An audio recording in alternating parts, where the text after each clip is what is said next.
আপনারাও দোয়া করবেন। এখন আমারও দিন চলে আসছে, আমার এখন অনেক বয়স হয়ে গেছে। 17.5 বছর তো জেলখানায় চলে গেল জীবনের একটা বড় অংশ। যখন এমপি ছিলাম আমি ছিলাম কনিষ্ঠ এমপি, যখন মন্ত্রী হলাম কনিষ্ঠ মন্ত্রী, এখন আমি একটা বুড়া লোক হয়ে বের হয়েছি।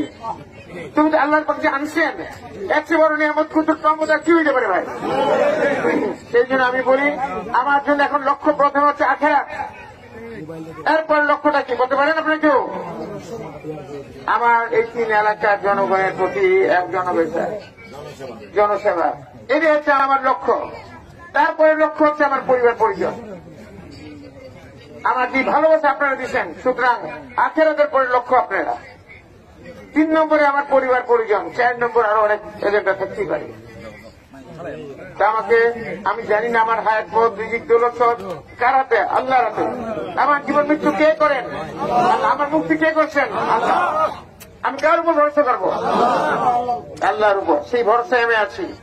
আপনাদের কাছে আপনাদের দোয়া চাই, আর আপনাদের আমার নেত্রীর জন্য দোয়া